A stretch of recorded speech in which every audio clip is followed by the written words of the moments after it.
developed by Cbse and Proust. First one, law of conservation of mass.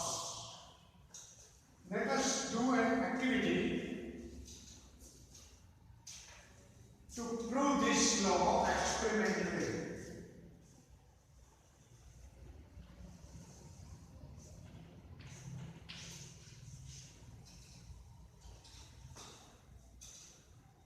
For this activity, take following sets of X and Y chemicals demonstrated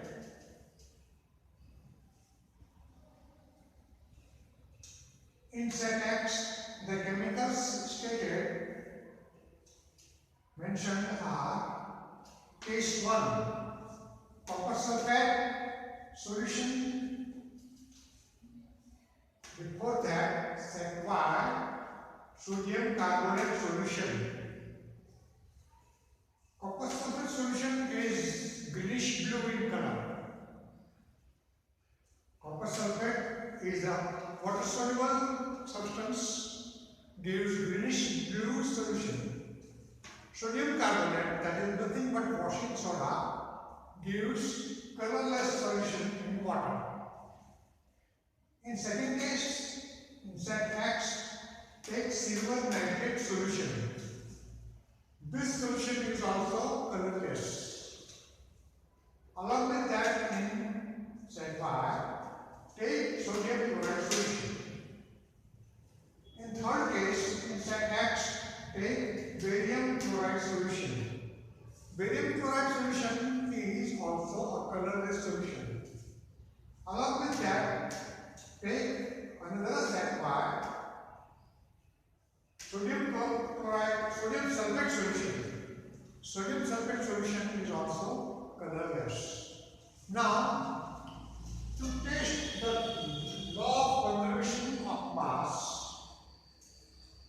there is one apparatus devised by the scientist Landor.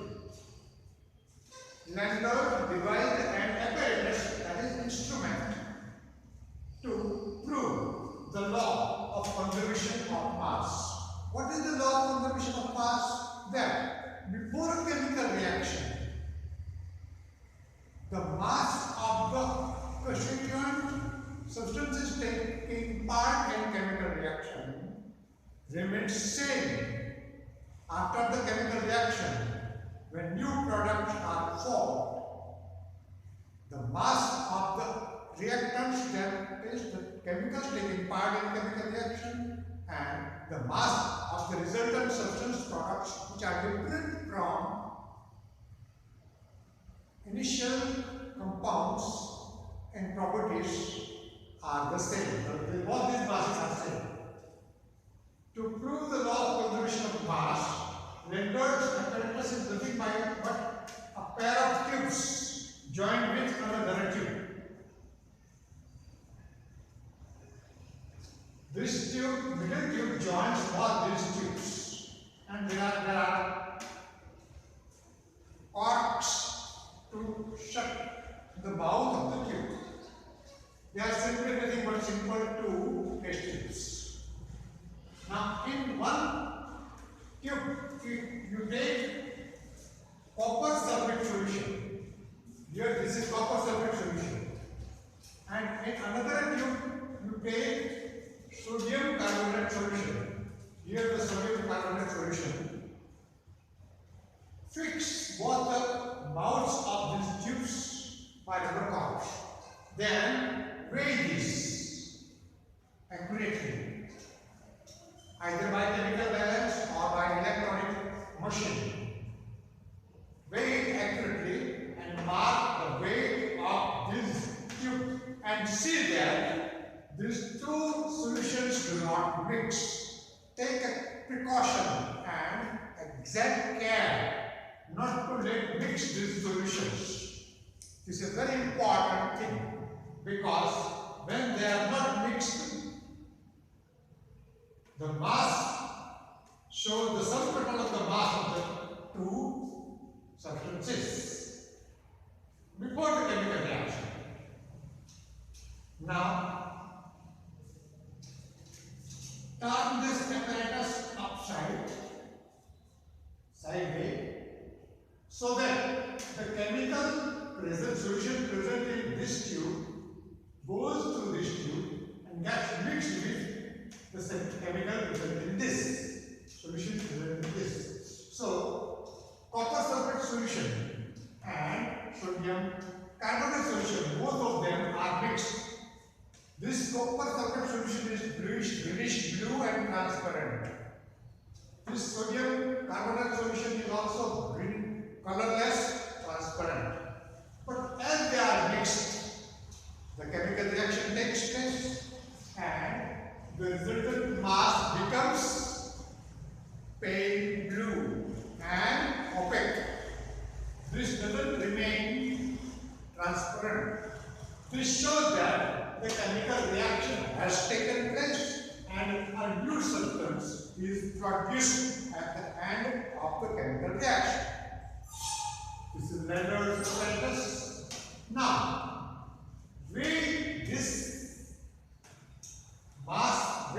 Leonard's apparatus after it has been mixed in this condition and mark the reading of the balance.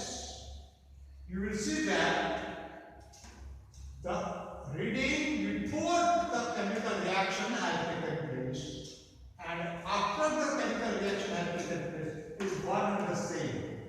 That is, during the chemical reaction, no new matter or mass has been created, no present mass or matter has been destroyed. That is, the sum total mass of the constituents taking part in chemical reaction remains same before the chemical reaction and after the chemical reaction. Thus, the mass is always conserved. The matter is always conserved. Though the form of the matter changes. Here the copper sulfate solution is colorless. Sodium carbonate solution is also colorless. But the resultant new substance, that is nothing but copper carbonate and sodium sulfate, mixture of sodium sulfate. Sodium sulfate is a colorless soluble substance. It dissolves in the water present in the solution. But the copper carbonate, which is new substance because of the chemical reaction that has taken place, is not transparent. It remains suspended in the mass. This suspended mass we call precipitate. Thus, when copper sulfate solution, which is greenish blue and transparent solution, and mixed with sodium carbonate solution, which is colorless solution, gives you a mass of pale blue precipitate, that is non-transparent mass substance in the solution. Opaque, greenish blue, pale blue, copper carbonate is opaque. It is not transparent. It is insoluble in the water present in this solution, remains suspended, shows you the change of the color.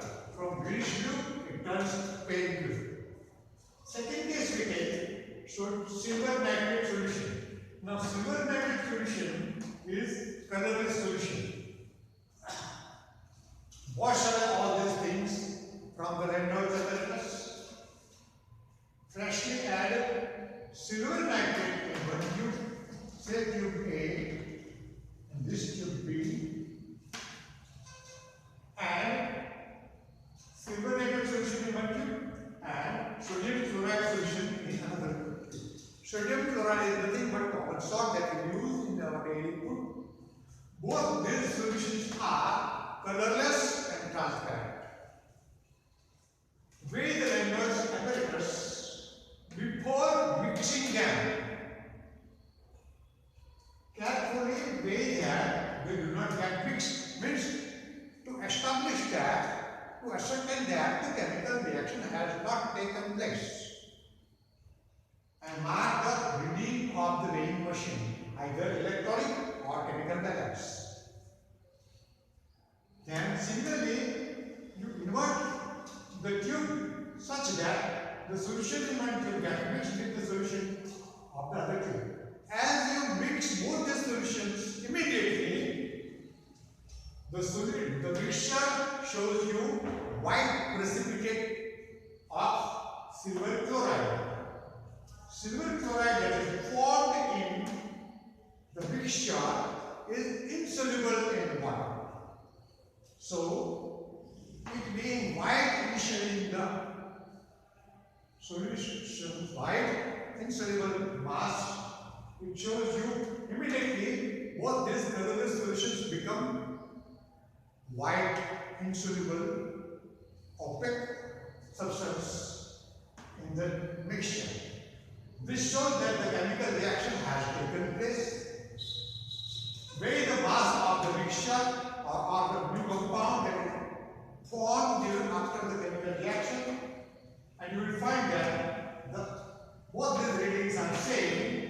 There is no change in the weight of the substance after chemical reaction. So, the mass of the reactants, that is the substances taking part in the chemical reaction, and the mass of the resultant substance that has resulted at the end of the chemical reaction remains same. No new mass is created, no initial mass is destroyed during the chemical reaction. Change of color shows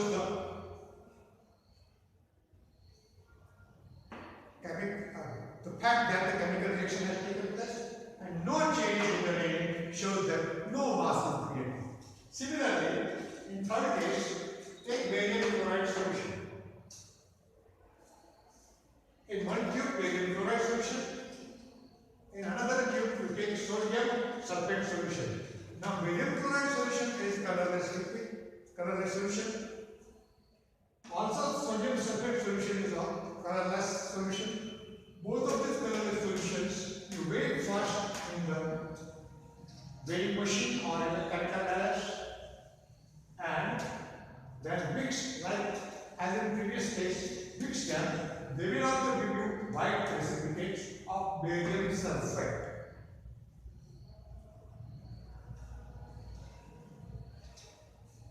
Immediately, as the solutions, transparent solutions, colorless solutions get mixed, the mixture instantly shows white precipitates, white insoluble mixture mass of the reactants.